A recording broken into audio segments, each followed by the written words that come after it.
여러분 지도를 함께 보실까요? 이제 이스라엘 백성들이 광야 생활을 지나고 드디어 요단강을 건너게 된 거예요. 요단강을 마른 땅처럼 건너가게 되고, 그리고 저들이 캠프를 친 곳이 어디냐 하면 바로 길갈이라고 하는 곳입니다. 다 같이 길갈. 길갈에 요단강에서 가지고 온 12개의 돌을 갖다 놓고 기념비를 세웠어요. 왜? 우리 후손들이 다 이 놀라운 하나님 역사를 기억하게 하기 위해서 기념비를 세우고, 여호와 하나님께서 그때 여호수아에게 두 가지를 명령하셨습니다. 첫 번째로 할례를 베풀라고 하는 것입니다. 여러분, 할례라고 하는 것은 우리는 세례라고 하는 것인데, 이것은 하나님의 자녀라고 하는 것을 인정하는, 마치 도장을 찍는, 하나님의 자녀라고 하는 도장을 찍는 것과 같은 것이거든요. 그런데 지금 출애굽한 2세대들은 광야 생활하면서 무려 40년 동안 할례 받지 못한 사람. 여러분, 이방인들을 뭐라고 그래요? 할례 받지 못한 사람. 그러니까 지금 저들도 할례 받지 못한, 하나님의 언약과는 상관없는 그런 백성들이었기 때문에, 그래서 여호수아 5장 3절의 말씀 보시면요, 여호수아가 부싯돌로 칼을 만들어 할례산에서 이스라엘 자손들에게 할례를 행하니라. 저를 보세요. 요즘은 마취하고 예리한 수술 칼로 해도 그렇게 아프고 힘든 수술인데도 불구하고, 이 당시는 그냥 돌칼로 할례를 베풀었으니까 통증이 얼마나 심했을 것이고 회복하는데 얼마나 긴 시간이 걸렸겠어요. 아니, 그러다가 지금 적군이 쳐들어오면 어떻게 해요? 지금 누가 전쟁에 나가 싸울 수가 있단 말입니까? 사실은 인간적으로 너무너무 위험한 그런 순간이었지 않습니까? 하나님께서 이렇게 저들에게 할례를 베풀라고 하시는 이유가 무엇입니까? 가나안 정복하기 전에 먼저 너희들이 누군지, 이스라엘 백성과 하나님과의 관계를 바로 정립하기를 원하셨던 것이거든요. 사랑하는 성도 여러분, 여러분도 이제 6월을 마치고 또 포스트 코로나를 여러 가지로 준비하는 성도님들 계시지요. 우리 모두도 정말 이제 새로운 시작 전에 할례를 받아야 되는데, 그것은 무엇이냐? 마음의 할례를 받는 거예요. 마음의 할례를 받는 건 뭘 말하는 거예요? 예수님이 나와 함께 계시다. 예수님이 내 마음에 계시다. 믿으시면 아멘. 자, 두 번째로 길갈에서 행한 하나님의 명령은 유월절을 지키는 것입니다. 여러분 기억하시죠? 유월절은 이스라엘 백성들이 애굽의 종노릇할 때 마지막 10번째 재앙이 장자 죽음의 재앙이잖아요. 하나님께서 이스라엘 백성들에게만은 얘기한 거예요. 너희들은 어린 양의 피를 집집마다 좌우 문설주와 임방에 다 바르는 거야. 그럼 어떻게 돼요? 재앙이 오다가도 그 집을 패스 오버하게 되는, 넘어가게 될 것이다, 유월하게 될 것이다 라고 하는 절기가 있었는데, 이 출애굽 2세대들은 지난 40년 동안 유월절 절기를 지키지 못한 거예요. 여기서 말하는 어린 양의 피를 바른다고 하는 것은 바로 예수 그리스도의 보혈을 예표하는 것이지 않습니까? 그죠? 그러면 이렇게 지금 적군들을 바로 앞에 두고 이런 위험한 순간에 왜 유월절을 지키라고 하는 것인가요? 여러분, 그것은 왜 그래요? 우리가 지난날 애굽에서 건너올 때도 하나님의 은혜로 우리가 구원함을 받은 하나님의 선민이다. 그리고 이제 저 가나안 땅을 정복하는 비결도 어디 있느냐? 하나님의 은혜로만 정복할 수 있노라고 하는 것을 저들에게 시각적으로 보여준 일이 아니겠습니까? 자, 이제 이스라엘 백성들이 약속의 땅 가나안에 들어와서 첫 번째로 이 여리고성 정복을 앞두고서 이제 할례도 마치고 유월절도 지키고 이제 다 모든 걸 준비하고 있는 이때 갑자기 어떤 한 사람이 칼을 들고서, 여호수아가 지금 적진을 지금 살펴보고 있는데 지금 여호수아 앞에 나타나게 된 것입니다. 여호수아가 얼마나 깜짝 놀라는지 몰라요.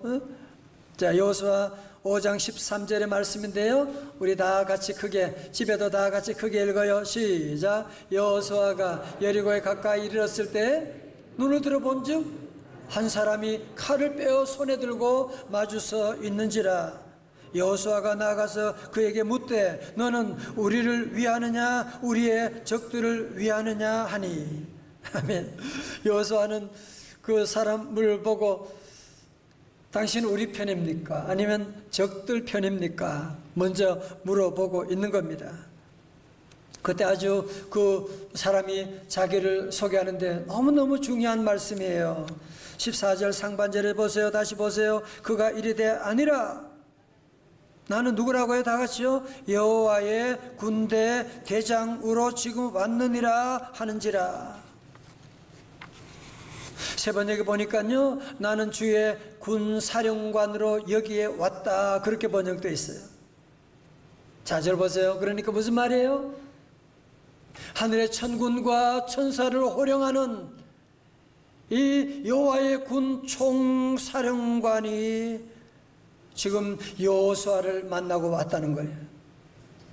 그런데 여호수아의 질문은 뭐였어요? 당신은 우리 편입니까? 적군의 편입니까? 나는 여호와의 군대 총사령관이다. 무슨 말이에요? 나는 이스라엘 너희들 편도 아니고, 또 나는 적군 편도 아니고, 나는 누구 편이다? 하나님 편이다는 거예요. 여러분, 이게 참 중요한 말씀이에요. 무슨 말하는 거예요 지금? 만약에 너희들 이스라엘 백성들이 선민이지만 하나님의 뜻을 저버리고 불순종하고 그러면 내가 너희들의 적이 될 수도 있는 거예요. 다리어 적군의 편이 될 수도 있는 것이고, 그러나 너희들이 순종하고 나가면 나는 너희들의 편이 되어서 싸워줄 것이라고 하는 여호와의 경고의 말씀이 여기에 들어있는 것이지 않습니까? 여러분, 남북전쟁 당시에 그 링컨의 일화 제가 몇 번 말씀드렸는데요, 링컨이 속한 그 북군의 지도자들이 모인 연회장에서 이 당시에 북군이 지금 열세로 많이 밀리고 있었습니다. 그런 가운데 교회 지도자들이 와가지고 링컨에게 각하 걱정하지 마십시오. 우리 모든 교회가 지금 여호와께서 우리 북군의 편이 되기를 위해서 눈물로 기도하고 있습니다. 그러니까 링컨이 그때 아주 유명한 대답을 했습니다. 하나님이 우리 편이 되어달라고 기도하지 말고 우리가 항상 하나님 편에 서게 해달라고 기도합시다. 여러분, 지금 여호수아는 이 여호와의 군 총사령관이 누군지 어떤 분인지 알고 있는 거예요. 사랑하는 성도 여러분, 지금 우리나라는 보수와 진보, 여당과 야당, 세대 간의 많은 갈등들로 서로 싸우고 있는 이때 그 우리 성도는 지금 그러면 어느 편에 서야 될까요? 우린 누구 편에 서야 되느냐? 우리 성도들은 이 편이냐 저 편이냐 편가르기 하면 안 되고, 우리 성도들은 늘 나는 하나님의 편이다, 하나님 편이 되어야 되는 것이고, 이제 선거를 앞두게 되면 얼마나 지금 갈등들이 다 심각해질 텐데, 여호와의 총사령관을 만난 우리 성도들은 진영 논리를 벗어나서 이제 우리 모두는 늘 하는 모든 일에 말할 때도 늘 하나님 편에서, 교회 편에서, 진리 편에서 서가지고 우리는 마귀 사탄과 싸워서 넉넉히 승리해야 할 줄로 믿습니다. 여러분, 저를 보세요. 이제 사실은 여호수아가 이 당시의 배경을 본다면 요단강을 마른 땅처럼 건넜거든요. 정말 사기충천에 있는, 그리고 소문을 듣다 보니까 주변의 모든 나라 사람들이 지금 이스라엘 백성 때문에 지금 벌벌 떨고 있대요 지금. 그러니 이제 여호수아가 얼른 빨리 가서 저 여리고 성을 정복하고 싶은 그런 마음이 있지 않았겠습니까? 그때 오늘 여호와의 총사령관이 와서 브레이크를 거는 거예요. 잠깐. 자, 이때 여호수아가 어떤 반응을 보이느냐? 14절 하반절을 보면 여호수아가 얼굴을 땅에 대고 엎드려 절하고 그에게 이르되 내 주여 종에게 무슨 말씀을 하려 하시나이까? 여러분 생각해 보세요. 지금 여호수아가 이 여호와의 군대 총사령관을 만나서 얼마나 기뻤을까요? 그죠? 왜? 여호수아는 무슨 전쟁의 경험이 있는 사람이 아니잖아. 지금 여호수아는 지금 이 가나안 땅에 거인족이 살고 있는 것 가서 본 적이 있었거든요. 그런데 이제 여호와의 군 총사령관이 지금 나를 찾아오셨다고 하는, 너무너무 기쁜 것이야. 여러분, 새로운 7월 시하는 여러분 모두에게도 여호와의 군대 총사령관이 찾아오신 줄로 믿습니다. 자, 여러분, 그때 여호와의 군대 대장이 여호수아에게 무슨 명령을 했습니까? 중요합니다. 5장 15절의 말씀, 요절 말씀이에요. 다 같이 시작. 여호와의 군대 장관이 여호수아에게 이르되 내 발에서 신을 벗으라. 네가 선 곳은 거룩하니라 하니 여호수아가 그대로 행하니라. 아멘. 여러분 기억하시죠? 출애굽 직전에 모세가 호렙산에 있을 때 여호와 하나님이 이때 나타나셔가지고 동일한 사건이 있었지 않습니까? 그죠? 여러분, 그러나 한번 생각해 보시면, 한번 이 당시 여호수아의 모습을 한번 상상해 보십시오. 갑옷을 입고 총과 칼로 완전 무장한 군인이 신발을 벗고 있는, 맨발의 청춘도 아니고 얼마나 우스꽝스러운 장면을 지금 연출하고 있습니까? 아니, 왜 그러면 하나님께서 지금 이 전쟁을 앞두고 왜 신발을 벗으라고 하는 걸까요? 여러분, 그 이유가 뭐예요? 여러분, 중동 지방에서 신발을 벗는다고 하는 것은 뭘 의미하느냐? 종이 된다, 노예가 된다, 그런 의미가 있어요. 왜? 종들은 신발이 없으니까. 여러분, 여기서 신발을 벗으라고 하는 말은 무슨 말이냐? 이제는 너는 네 마음대로 살아갈 수가 없다는 거야. 이제부터는 너는 나의 종으로 살아야 된다고 하는 거야. 이제부터 너는 네 생각에, 네 말에 이해가, 내 말에 이해가 안 될지라도 너는 순종하며 살아가야 하는, 나는 너의 주인이고 너는 나의 종이라고 하는 것을 말씀하고 있는 것이거든요. 여러분, 그러므로 지금 여리고성을 앞두고 여호수아에게 가장 중요한 것은 뭐라는 거예요? 여리고성 정복이 중요한 것이 아니라 먼저 여호수아의 마음 정복이 중요한 것이다, 그 말씀을 하고 있는 것이거든요. 성도 여러분, 이제 여호수아서 5장이 지나면 6장에 가면 여리고성 정복 사건이 나오지 않습니까? 여러분, 이 군대 장관이 여리고성 정복할 때 어떻게 하라 그래요? 성을 말없이 돌아가라는 거예요. 성 돌다가 정말 돌아버리겠어요. 그죠? 그럼에도 불구하고 여리고성을 정복하는 그 비결이 뭐냐? 여호와의 군대 장관의 지시에 순종하면서 저들이 여리고성을 돌았기 때문에 그 견고한, 세계에서 가장 오래된 견고한 여리고성이 한순간에 무너지게 된 거예요. 그렇지만 아이성, 아무것도 아닌 보잘것없는 아이성은 왜 정복하지 못했습니까? 여호수아가 여리고성을 넘어뜨리고 너무너무 신이 나서 신을 벗으라고 하는데 다시 벗었던 신발을 주워 신는 거야. 그리고 군 총사령관은 누가 하겠다? 내가 하겠다. 기도 안 해요. 내 마음대로 내가 총사령관이 되어서 나갔더니만 그 아이성에도 완전히 패배하게 된 것을 보게 되지 않습니까? 그렇다면 사랑하는 성도 여러분, 여러분은 지금 어떤 신발을 신고 있으십니까? 여러분, 예수님 믿으면서 신발을 벗어버렸습니까? 이제는 종으로 살고 있습니까? 아니면 아직도 내가 신었던 그 신발, 나의 경험의 신발, 나의 지식의 신발, 나의 계급의 신발을 여러분이 아직도 신고 있지는 않으십니까? 저는 생각해 봤어요. 왜 목회가 왜 때로는 힘들까? 여러분, 왜 가정에서 요즘 육아 문제, 직장 문제 왜 이렇게 힘들까? 코로나 때문일까?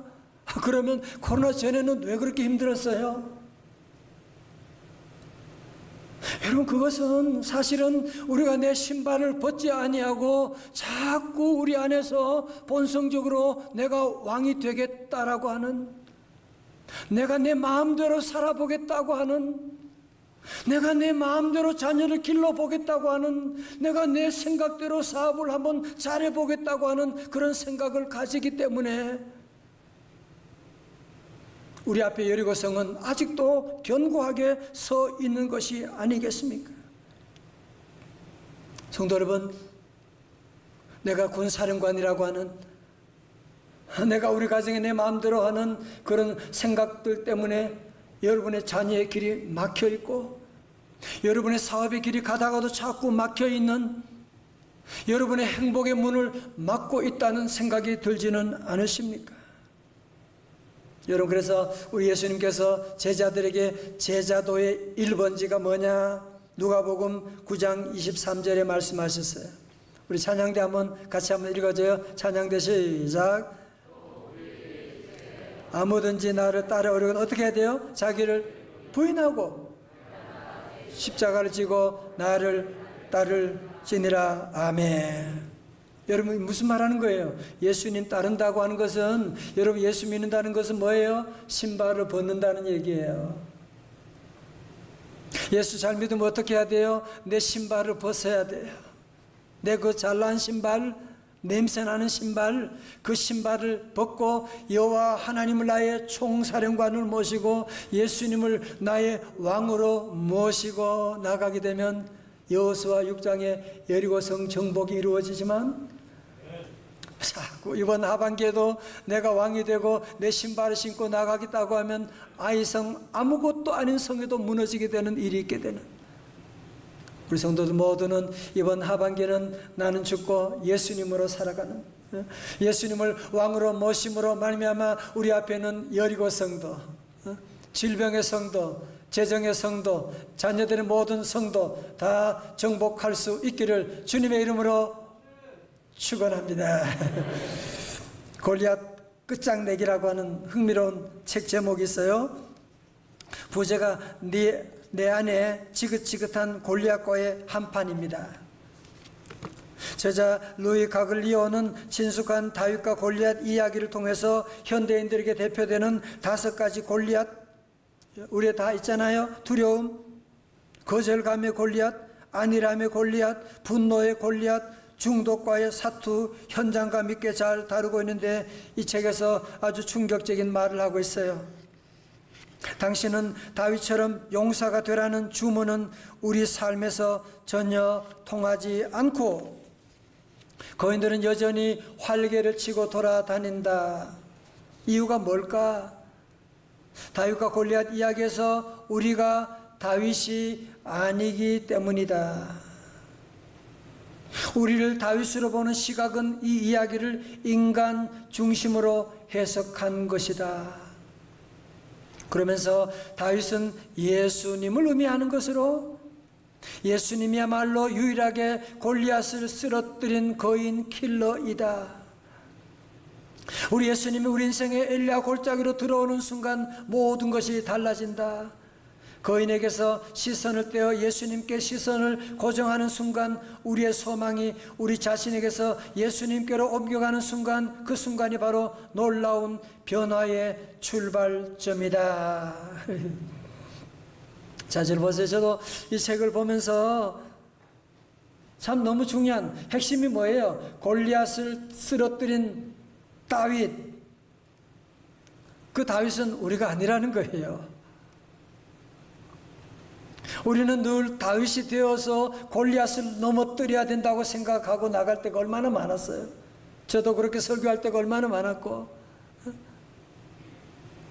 그러나 우리의 삶 가운데 여러분이 골리앗을 맞이하면 골리앗 앞에 늘 주눅들어 있는, 아무것도 하지 못하는, 이 자녀 문제, 건강의 문제 하나만 생겨도 그냥 벌벌 떨고 아무것도 하지 못하는 나 자신을 보면서 얼마나 절망스러울 때가 많지 않았습니까? 사랑하는 성도 여러분, 여러분이 다윗이 되지 못할지라도 걱정하지 마십시오. 우리 예수님이 다윗입니다. 우리 예수님이 골리앗 킬러이십니다.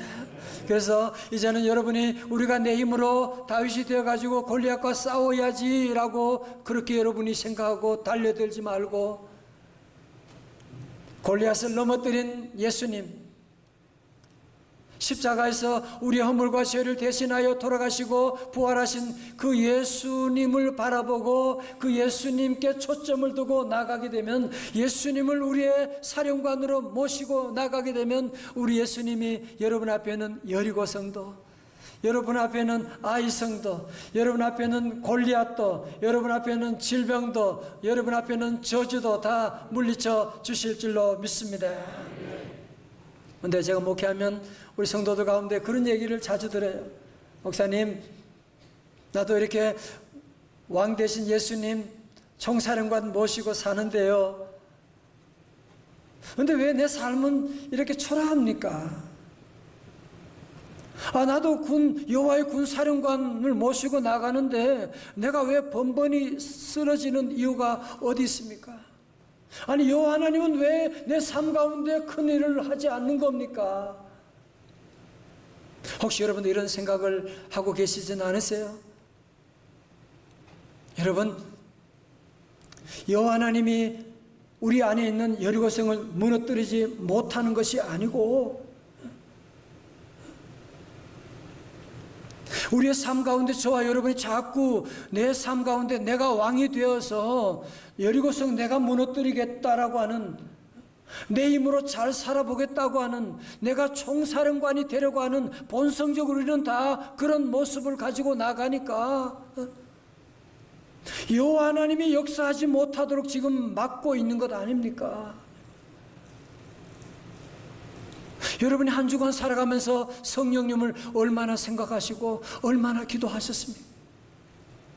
가만히 계세요.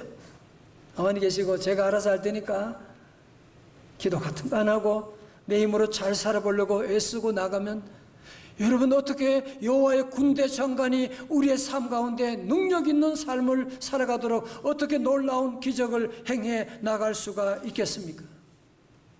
사랑하는 성도 여러분, 2021년 상반기 정말 수고 많으셨습니다.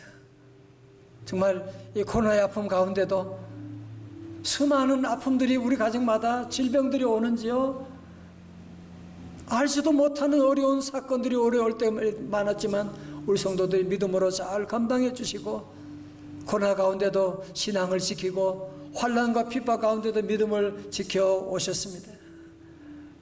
우리 하나님께서 여러분 모두를 정말 기뻐하시고 축복하는 시간입니다. 아마 여러분 가운데도 이제 새로운 하반기를 시작하면서 포스트 코로나를 준비하면서 이제 새로운 사업을, 새로운 일들을 준비하고 있는 분들도 계실 것입니다. 아마 여러분 가운데 이제 뭔가 새로운 일들이 일어날 것 같은 예감을 하고 있는 분도 계실지 몰라요. 이제 우리 자녀들 가운데, 우리의 직장 가운데 새로운 일을 준비하고 있는 분들, 여러분 기대하고 있는 분이 계실 것입니다. 자, 이제 여러분, 이런 새로운 일을 준비하면서 우리 성도들이 먼저 할 일이 있습니다. 여러분이 좋은 사람 만나서 상담받고 멘토링하는 것도 중요하고요, 자금을 준비하는 것도 중요한데, 그것보다 더 중요한 것은 정말 예수님이 내 삶의 왕이신가, 정말 예수님이 내 삶의 총사령관이신가, 정말 내가 예수님 따라가면서 신발을 벗고 따라가고 있는가라고 하는 것을 점검해야만 하는 것이거든요. 여러분, 그 다음에 도장을 찍기도 하고 그 다음에 여러분이 새로운 일을 시작해도 절대로 늦지 않을 것입니다. 왜 그래요? 우리의 경험이 있잖아요.